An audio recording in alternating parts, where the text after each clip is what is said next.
আসসালামু আলাইকুম, welcome back to my channel. আমার আজকের রেসিপি হচ্ছে মাত্র 2টি ডিম দিয়ে স্ট্রবেরির পেস্ট্রি কেক। আশা করছি কেকের রেসিপিটা আপনাদের কাছে খুবই ভালো লাগবে। আর এই কেকটা খেতে অসম্ভব মজা, ছোট থেকে বড় সবাই কিন্তু খুব মজা করে খেয়ে নেবে। একটা মিক্সিং বলের মধ্যে নিয়ে নিব 2টা ডিম আর একটা ইলেকট্রিক বিটার দিয়ে আমি বিট করে নিচ্ছি। আমার ইলেকট্রিক বিটারের যে আরেকটা পার্ট ওটা কোথায় জানি হারিয়ে গেছে, তাই আমি একটা দিয়ে বিট করে নিচ্ছি। তারপর এখানে আমি দিয়ে দিব 1/3 কাপ চিনি। চিনিটা 2 বারে দিয়ে আমি আস্তে আস্তে করে বিট করে নিচ্ছি। তারপর এখানে দিয়ে দিব 1/2 কাপ রান্নার সয়াবিন তেল।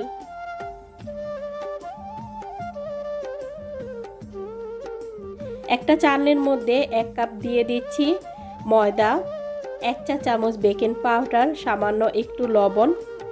এখন খুব ভালোভাবে এটা চেলে নিতে হবে।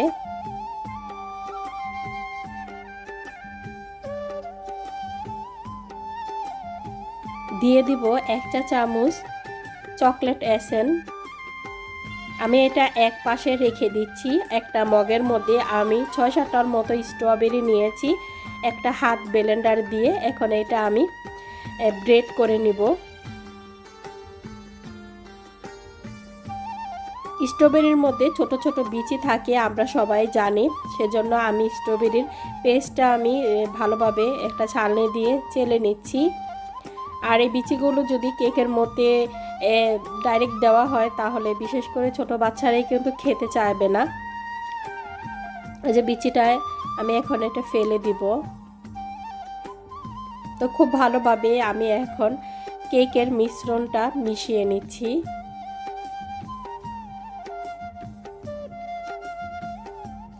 মিশানো হয়ে গেছে।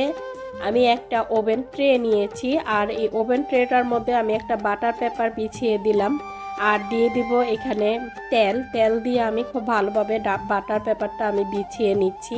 তারপর এখানে আমি কেকের মিশ্রণটা ঢেলে দিলাম। ঢেলে দিয়ে এখন আমি আপনাদের কাছে টুথপিক থাকলে বা আমার মতো চাকু দিয়ে এভাবে একটু এঁকে দিবেন। তারপর আমি এটা ওভেনে দিয়ে দিলাম। আর ওভেনটা আমি দিয়েছি 140 ডিগ্রি তাপমাত্রায় আর দিয়েছি ওপর নিচ। তো 10 মিনিটের মতোই আমার কেকটা হয়ে গেছে। যেহেতু কেকটা খুবই পাতলা করে বানিয়েছি, তো আমি কেকের 4-5টা একটু কেটে নিচ্ছি।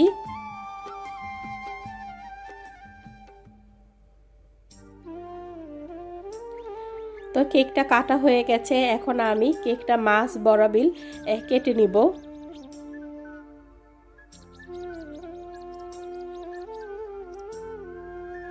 আমি এখানে ঠান্ডা লিকুইড দুধ নিয়েছি, আপনারা চাইলে চিনির পানিও নিতে পারেন। এভাবে ব্রাশ করে দিচ্ছি। তারপর আমি একটু হুইট ক্রিম আমি বিট করে নিয়েছি। এখন হুইট ক্রিমটা কেকের উপরে দিয়ে দিচ্ছি। দিয়ে এরপর কেকটাও আমি উপরে দিয়ে দিলাম। আর এখানে আমি চকলেট নিয়েছি, মাইক্রোওভেনে দিয়ে আমি চকলেটটা গানাশ তৈরি করে নিয়েছি। তারপর আমি একটা পাইপিং ব্যাগের মধ্যে চকলেট গানাশটা নিয়ে এভাবে দাগ টেনে দিচ্ছি। দিয়ে একটা টুথপিক দিয়ে আমি একটা ডিজাইন করে নিব।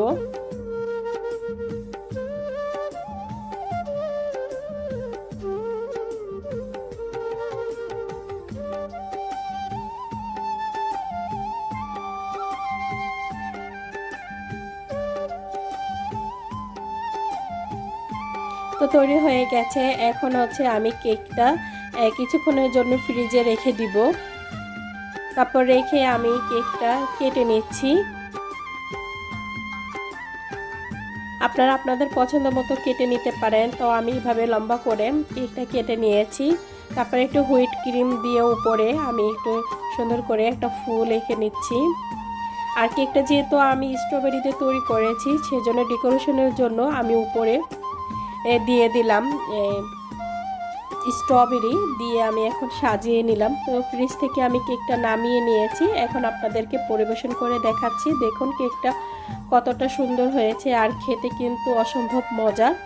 আপনারা চাইলে এভাবে খুবই ঝটপট এই কেকটা তৈরি করে বাচ্চাদেরকে দিতে পারেন, আর বাচ্চারা খুবই মজা করে খেয়ে নেবে। আশা করছি কেকের রেসিপিটা আপনাদের কাছে ভালো লেগেছে। আর আমার রেসিপিগুলো যদি আপনাদের কাছে ভালো লেগে থাকে তাহলে লাইক আর কমেন্ট করে আমাকে জানিয়ে দিবেন। সবাই ভালো থাকবেন। আল্লাহ হাফেজ।